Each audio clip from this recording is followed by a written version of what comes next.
The day had been unremarkable until I opened my mailbox. It was there, tucked between a grocery flyer and a water bill, a plain white envelope, unmarked save for my name written in shaky black ink. I hesitated before tearing it open. Inside, a single note read, "Come by after dark. There's something you need to see. LG. LG, the initials of my neighbor, Leonard Grove. He was a quiet man, polite but unassuming, who lived next door with his wife and teenage son. We exchanged pleasantries on the rare occasions we crossed paths, but nothing more. Why would he invite me over so cryptically? I almost dismissed it as a prank, but something gnawed at me, a sensation I couldn't name. As the sun dipped below the horizon, my curiosity began to outweigh my better judgment. I tried to distract myself with TV and a frozen dinner, but by 9 p.m., I was standing in my driveway, flashlight in hand, staring at the Groves' house. Their home was unnervingly dark, the kind of dark that feels heavier than the night itself. Normally, the porch light was left on, the windows glowing faintly with the warmth of domestic life. Tonight, there was nothing.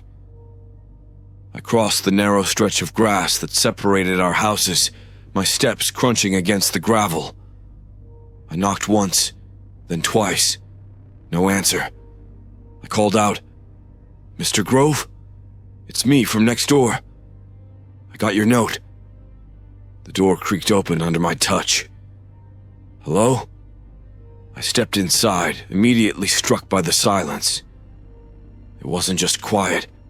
It was oppressive, the kind that smothered sound before it could even take shape. The air smelled stale, faintly metallic, and there was a peculiar chill that seeped into my skin. The house was immaculate, almost unnaturally so. The furniture sat in perfect alignment, the surfaces spotless, but the details were wrong. Dinner plates rested on the dining table, food half-eaten and untouched. A toppled chair lay near the hallway as though someone had left in a hurry. I moved further in, my unease growing with every step. The television in the living room was on, but instead of a program, it displayed static. The light from the screen flickered faintly against the walls, casting unsettling shadows. Above the fireplace hung the family portrait, a smiling image of Leonard, his wife, and their son. Except now, their faces were distorted. Their eyes were smeared with black, as though someone had brushed wet ink over the photograph. A soft sound drew my attention, a rhythmic tapping, faint but persistent. It seemed to come from somewhere below, the basement. The tapping sound grew louder as I approached the basement door. My hand hesitated on the handle, a deep-seated instinct screaming at me to turn back. But I couldn't. Something compelled me forward, an unnatural pull that I didn't understand. The door swung open easily, revealing a narrow staircase descending into the dark. I shone my flashlight into the abyss, its beam cutting through the thick shadows. "Hello? Leonard?"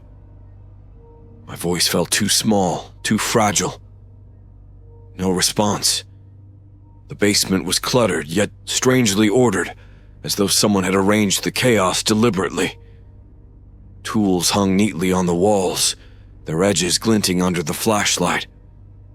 Old furniture was stacked in the corners, draped in sheets that resembled ghostly figures. And then I saw it, a broken mirror lying on the floor. Its shards reflected fragments of my flashlight's beam, each piece sharp and jagged. Written across the largest shard in thick dark crimson was a single word: "Run." A chill swept over me, cold and sharp as a blade. I took a step back, my breath quickening. That's when the door at the top of the stairs slammed shut. "Hey!" I shouted, rushing back up the stairs. I pushed against the door, but it wouldn't budge. It It felt as though something on the other side was holding it shut. Panic surged through me, but then the tapping resumed. It was louder now, coming from somewhere deeper in the basement. Against all reason, I turned back toward the sound. The tapping was rhythmic, deliberate, like nails drumming on glass. I followed it through the maze of stored boxes and furniture until I reached the farthest corner of the room. There I found a pile of photographs scattered on the floor. I knelt down, picking one up. It was a picture of the Groves, taken in their backyard during a summer barbecue. But in the background, barely visible, was a shadowy figure. Its shape was human, but indistinct, like a smear of smoke caught mid-motion. I sifted through the photos, my unease mounting. With each picture, the shadow grew more defined, inching closer to the family. In the last photograph, it stood behind Leonard, its long fingers resting on his shoulder. The tapping stopped.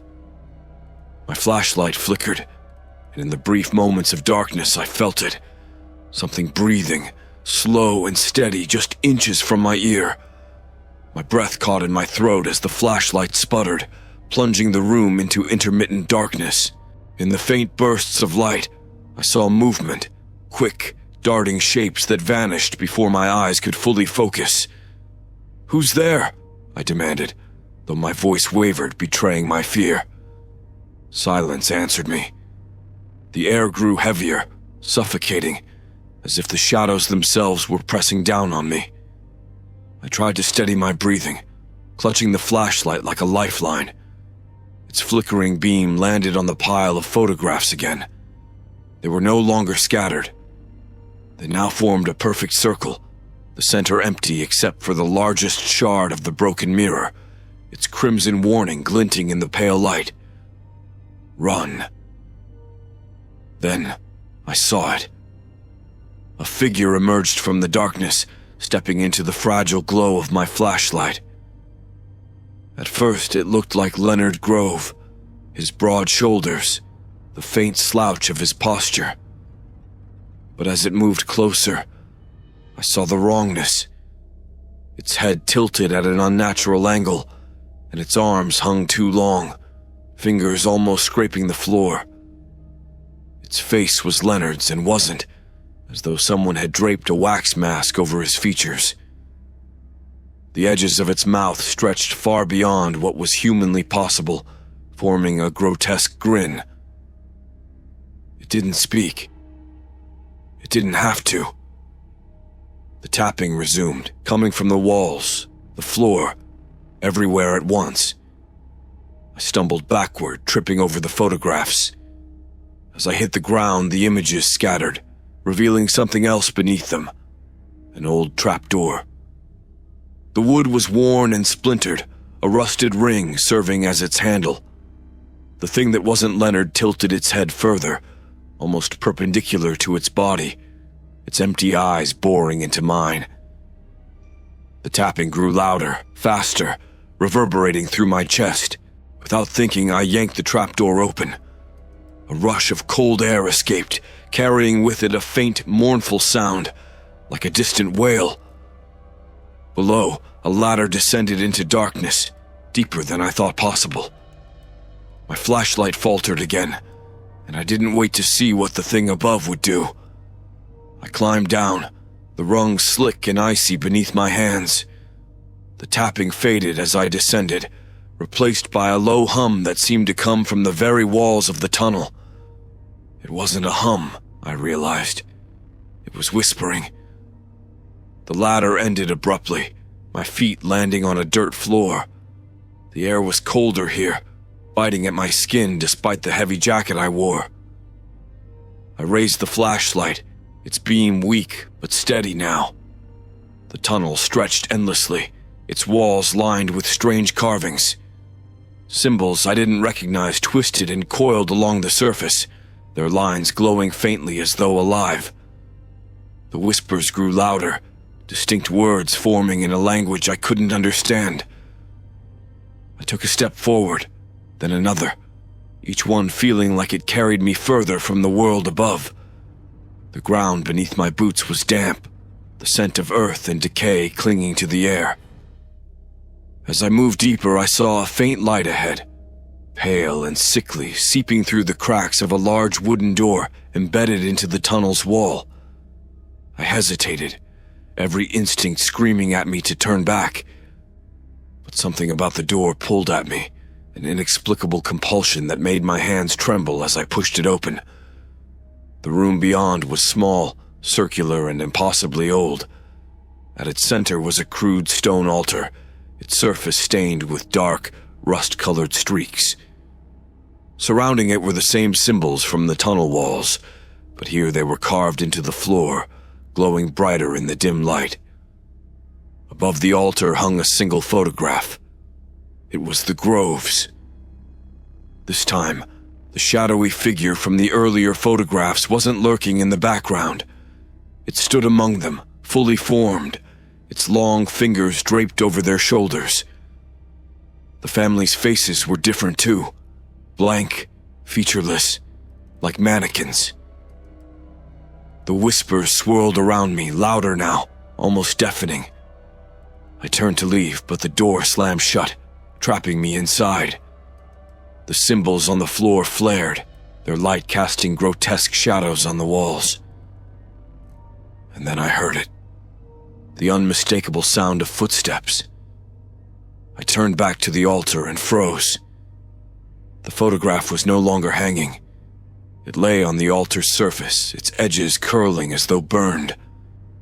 From the shadows, the thing that wasn't Leonard stepped forward, joined by two other figures, his wife and son, or what remained of them. Their movements were jerky, puppet-like, their bodies twisting in ways that defied anatomy. They didn't speak, but their eyeless faces turned toward me in unison, their grins impossibly wide. "Why are you here?" a voice hissed, low and guttural, coming from everywhere and nowhere. I don't know," I stammered, stepping back until my shoulders pressed against the cold stone wall. The figures advanced, the light from the symbols flickering as though struggling to stay alive. My heart pounded in my chest as I fumbled with the flashlight, aiming it at the grotesque forms. The beam seemed to repel them, if only slightly, their bodies recoiling as though burned. The whispers turned into a roar, the light from the symbols now pulsating violently. I knew I couldn't stay. In a blind panic, I searched the room for any exit, my eyes landing on a narrow passage hidden behind the altar. Without thinking, I ran for it, the sound of the figures' distorted laughter following me into the dark. The passage was suffocatingly narrow, forcing me to hunch as I ran. The air grew colder the deeper I went, each breath scraping like shards of ice against my lungs. The laughter behind me faded, replaced by a sound far worse, a low, guttural groaning that seemed to seep from the walls themselves. My flashlight flickered again, and for a terrifying moment, the darkness became absolute. When the beam returned, it revealed scratches lining the walls, desperate, jagged marks that looked like they'd been made by human hands. My stomach twisted as I passed what appeared to be dried blood smeared across the stone, the streaks leading further down. I tried not to think about the Groves, or whatever they had become. My mind clung to the faint hope that this passage led somewhere, anywhere, but back to them. Yet the deeper I ventured, the more the oppressive weight of wrongness grew. It wasn't just the cold or the darkness. It was something in the air, a presence that seemed to press against me, whispering wordless dread into my ears. The tunnel eventually opened into another room, this one even older than the last. Its walls were uneven and pocked with holes, as though eaten away by time itself. In the center stood a circle of stones, their surfaces etched with runes that pulsed faintly with an otherworldly light. At first, I didn't notice the figure standing in the center of the circle. It wasn't like the Groves. This was something else entirely. Its form was barely human, a tall, skeletal shape draped in shadows that moved like smoke. Its head was featureless, save for two faintly glowing orbs where eyes should have been. It raised a hand, thin and impossibly long, and pointed to something at its feet. A mirror. No, not just any mirror. It was the broken one from the Groves' basement, its shards somehow reassembled into a whole. My legs trembled as I stepped closer, compelled despite the screaming in my mind. The figure didn't move as I approached. Its glowing eyes remained fixed on me, unblinking, as I peered into the mirror. What I saw wasn't my reflection. It was the Groves, staring back at me, their eyes black and empty. Behind them stood the shadowy figure, its hand resting on my shoulder. And then, the glass cracked, splitting my reflection in two.